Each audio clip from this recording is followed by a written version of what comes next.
ನಮಸ್ತೆ ವೀಕ್ಷಕರೇ, ಕಲಾಧ್ಯಾನಕ್ಕೆ ಸ್ವಾಗತ. ಇವತ್ತು ಶ್ರೀಮತಿ ಎಂ ನಾಗರತ್ನ ಅವರು ಜಾನಪದ ಅಕಾಡೆಮಿಯಿಂದ ನಿವೃತ್ತರಾಗಿರುವಂಥವರು. ಅವರು ಹೇಗೆ ತಮ್ಮ ಸ್ವ ಅಧ್ಯಯನದಿಂದ ಉಪನಿಷತ್ ಮತ್ತು ಭಗವದ್ಗೀತೆಯ ವಿಚಾರಗಳನ್ನ ವೈಜ್ಞಾನಿಕವಾಗಿ ಅರ್ಥ ಮಾಡಿಕೊಂಡಿದ್ದಾರೆ ಅನ್ನೋದನ್ನು ಹೇಳ್ತಾ ಇದ್ದಾರೆ. ಒಮ್ಮೆ ಕೇಳಿಸ್ಕೊಳ್ಳಿ. ಸ್ವಾಮಿ ವಿವೇಕಾನಂದರು ಏನು ಹೇಳಿದರು, ಆಧ್ಯಾತ್ಮಿಕತೆ ಅನ್ನೋದು ವಿಜ್ಞಾನ ಅನ್ನೋದನ್ನು ಅವರು ಸಾರಾಸಗಟಾಕಿ ಗಟ್ಟಿಯಾಗಿ ನಿಂತು ಉಚ್ಚರಿಸಿದರು. ಅದೇ ನಿಟ್ಟಿನಲ್ಲಿ ಈ ಮಹಿಳೆಯವರು ಕೂಡ ಮಾತಾಡ್ತಾ ಇದ್ದಾರೆ. ಒಮ್ಮೆ ಅವರ ಮಾತಿಗೆ ಕಿವಿಯಾಗಿ ನಿಮ್ಮ ಹೃದಯವನ್ನು ತೆರೆದು ಕೇಳಿಸ್ಕೊಳ್ಳಿ. ಧನ್ಯವಾದಗಳು. ಸಾಯೋವರೆಗೂ ಶ್ರೇಷ್ಠತೆಯಲ್ಲೇ ಬದುಕಿ ಶಾಂತಿ ನೆಮ್ಮದಿಯಿಂದ ಸಾಯ್ತಾರೆ. ಅವರು ಬೆಳಕಿನಿಂದ ಬೆಳಕಿನೆಡೆಗೆ ಹೋಗ್ತವರು. ಎರಡನೇ ವರ್ಗ ಬೆಳಕಿನಿಂದ ಕತ್ತಲೆಡೆಗೆ ಹೋಗೋರು. ಹುಟ್ಟುವಾಗ ಶ್ರೇಷ್ಠ ಶ್ರೀಮಂತ ಸಂಸ್ಕಾರವಂತ ಕುಟುಂಬದಲ್ಲಿ ಹುಟ್ಟುತ್ತಾರೆ. ಯಾವುದೋ ಒಂದು ಟರ್ನಿಂಗ್ ಪಾಯಿಂಟ್ ಅಲ್ಲಿ ಬೇಡದೇ ಇರೋ ಹವ್ಯಾಸಗಳನ್ನ ಬೆಳೆಸ್ಕೊಂಡು ಅಜ್ಞಾನದ ಕತ್ತಲೆಡೆಗೆ ಹೋಗಿ ರೋಗ ರುಜಿನಗಳನ್ನ ಬಳಸ್ಕೊಂಡು ಕಡೆಯವರೆಗೂ ಅವ್ರು ಮತ್ತೆ ಬೆಳಕನ್ನ ಕಾಣೋದೇ ಇಲ್ಲ. ಸಾಯೋ ತನಕ ಕೊಳಿತಾನೆ ನರಳ್ತಾನೆ ಸಾಯ್ತಾರೆ. ಇವರು ಬೆಳಕಿನಿಂದ ಕತ್ತಲೆಡೆಗೆ ಹೋಗುವಂತವ್ರು. ಮೂರನೇ ವರ್ಗ ಕತ್ತಲಿನಿಂದ ಬೆಳಕಿನೆಡೆಗೆ ಹೋಗುವಂತವ್ರು. ಹುಟ್ಟುವಾಗ ಬಡತನದಲ್ಲಿ ಕಷ್ಟದಲ್ಲಿ ಅಜ್ಞಾನವಂತ ಕುಟುಂಬದಲ್ಲಿ ಹುಟ್ಟುತ್ತಾರೆ. ಯಾವುದೋ ಒಂದು ಟರ್ನಿಂಗ್ ಪಾಯಿಂಟ್ ಅಲ್ಲಿ ವಿದ್ಯೆ ಜ್ಞಾನವನ್ನ ಪಡ್ಕೋತಾರೆ, ಶ್ರೇಷ್ಠತೆಯನ್ನ ಪಡ್ಕೋತಾರೆ, ಉನ್ನತ ಹುದ್ದೆಗಳನ್ನ ಅಲಂಕರಿಸ್ತಾರೆ, ಲೋಕಕ್ಕೂ ಬೆಳಕನ್ನ ಕೊಡ್ತಾರೆ. ಅಂತ ಶ್ರೇಷ್ಠ ವ್ಯಕ್ತಿಗಳ ಸಾಲಿಗೆ ಅಬ್ದುಲ್ ಕಲಾಂ ಅವ್ರನ್ನ ಹೇಳ್ಬೋದು, ವಿಶ್ವೇಶ್ವರಯ್ಯ ಅಂತವ್ರನ್ನ ಹೇಳ್ಬೋದು. ಕಡೆಗೆ ಅವರು ಬೆಳಕಲ್ಲೇ ಸಾಯ್ತಾರೆ. ಅಂದ್ರೆ ಕತ್ತಲಿನಿಂದ ಬೆಳಕಿನೆಡೆಗೆ ಹೋಗುವಂತವ್ರು ಮೂರನೇ ವರ್ಗ. ನಾಲ್ಕನೇ ವರ್ಗ ಕತ್ತಲಿನಿಂದ ಕತ್ತಲೆಡೆಗೆ ಹೋಗುವಂತವ್ರು. ಹುಟ್ಟುವಾಗ್ಲೂ ಯಾವ್ದೋ ಒಂದು ಸ್ಲಮ್ ಅಲ್ಲಿ ಅಜ್ಞಾನದಲ್ಲಿ ಅನಕ್ಷರಸ್ಥರ ಸಂಸ್ಕಾರಹೀನರ ಕುಟುಂಬದಲ್ಲಿ ಹುಟ್ಟುತ್ತಾರೆ. ಯಾವುದೇ ಟರ್ನಿಂಗ್ ಪಾಯಿಂಟ್ ಅವ್ರಿಗೆ ಸಿಗಲ್ಲ. ರೋಗ ರುಜಿನಗಳನ್ನ ಬಳಸ್ಕೋತಾರೆ, ಚಟಕ್ ಬಲಿ ಆಗ್ತಾರೆ. ಹಸಿವು, ಬಡತನ, ನೋವು, ಚಿಂತೆ ಇದರಲ್ಲೇ ಯಾವುದೇ ಬೆಳಕನ್ನ ಕಾಣದೆ ಸಾಯೋವರೆಗೂ ಅವ್ರು ಅದೇ ರೀತಿನೇ ಬದುಕಿ ನರಳಾಡಿ ಸಾಯ್ತಾರೆ. ಇವರು ಕತ್ತಲಿನಿಂದ ಕತ್ತಲೆ ಎಡೆಗೆ ಹೋಗುವಂತವ್ರು.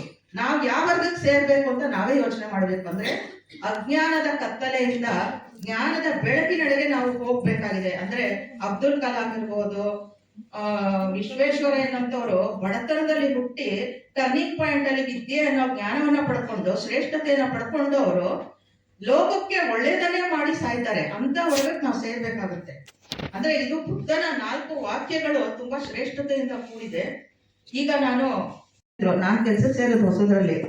ಅವರು ಮೌಂಟ್ ಕಾರ್ಮಲ್ ಕಾಲೇಜ್ ಹುಡುಗರಿಗೆ ಕಂಸಾಳೆ ನೃತ್ಯವನ್ನ ಕಲಿಸಿದಾಗ ನನ್ನ ಹತ್ರ ಬಂದು ಎಷ್ಟೋ ಜನ ಜಗಳ ಆಡಿದ್ದಾರೆ. ಬೇರೆ ಕಂಸಾಳೆ ಕಲಾವಿದರು. ಅದು ನಾವು ದೇವ್ರು ಮುಟ್ರು, ನಾವು ದೀಕ್ಷೆ ತಗೊಂಡಿರೋರು ಮಾತ್ರ ಕಂಸಾಳೆ ಮುಟ್ಟಬೇಕು, ಬೇರೆ ವರ್ಗದವ್ರು ಇದನ್ನ ಮುಟ್ಟಬಾರ್ದು ಅನ್ನೋ ಮಾತುಗಳನ್ನ ಹೇಳ್ತಾ ಇದ್ರು.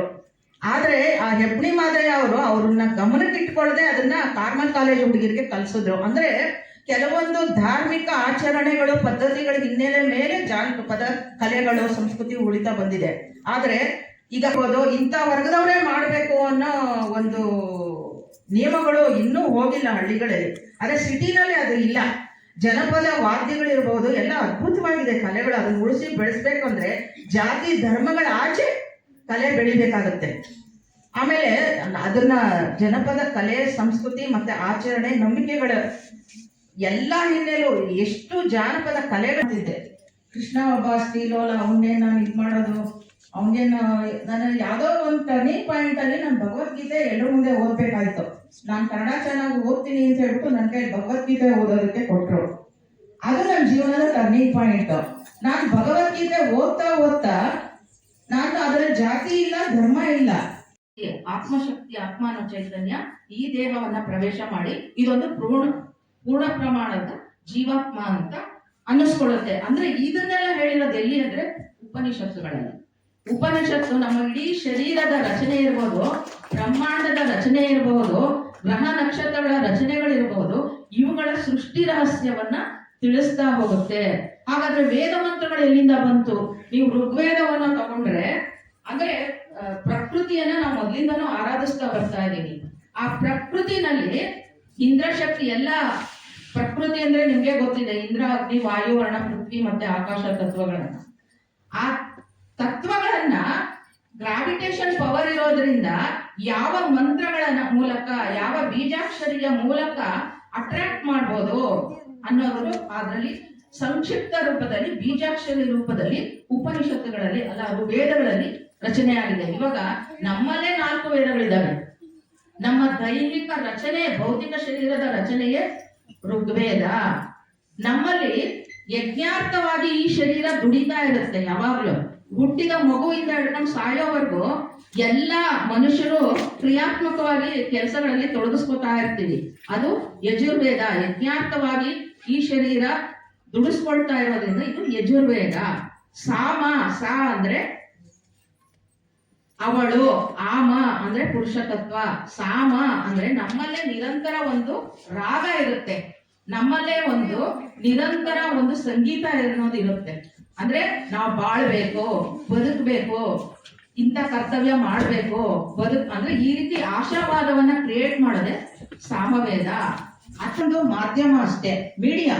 ನಮ್ಮಲ್ಲಿ ಏನ್ ಇಂಟೀರಿಯರ್ ಫೀಲಿಂಗ್ಸ್ ಇದೆ ಅದಕ್ಕೆ ಒಂದು ಅರ್ಥ ಮಾಡ್ಕೊಳಕ್ ಒಂದು ಮಾಧ್ಯಮ ಬೇಕು, ಅದಕ್ಕೊಂದು ಭಾಷೆ ಬೇಕಷ್ಟೇ ಹೊರತು ನಮ್ಮ ಇಂಟೀರಿಯರ್ ಫೀಲಿಂಗ್ಸೇ ಆಧ್ಯಾತ್ಮ.